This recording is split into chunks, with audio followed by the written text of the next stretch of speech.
President Donald Trump. Lawyers for Donald Trump mounted their defense of the former president in his second Senate impeachment trial this afternoon, using just 2.5 hours of the 16 hours allotted by the rules. They argued the former president did not play a role in the deadly Capitol riot and set out to prove that their client always stood for law and order. CBS 4's Natalie Brand is at the Capitol now with the latest. Natalie. And Jim and Lauren, after they closed their arguments, we then transitioned into the written question portion where senators could submit questions. That has now wrapped. The Senate has now adjourned for the night and will be back in the morning. A final vote could happen as early as tomorrow.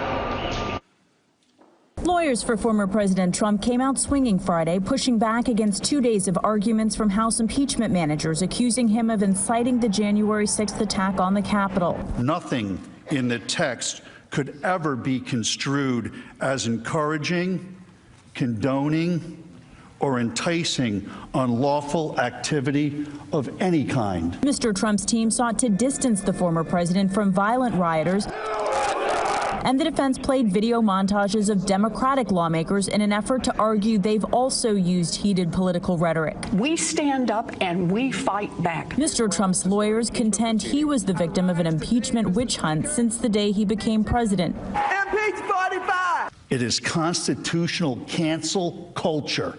A number of Republican lawmakers have said a conviction is highly unlikely, something that would take 17 GOP senators joining with Democrats. I think the president's lawyers blew the House manager case out of the water. But some Republicans still have questions about the timeline of the riot. So the president knew that people had invaded. They were approaching the Senate chamber, and the Secret Service felt like the vice president was in danger. About 30 minutes later, he tweeted out another tweet negatively towards the vice president. During questioning, Mr. Trump's lawyers would not get into timeline specifics, but argued the impeachment article is for incitement. They say how he responded to the riot is not relevant. For incitement.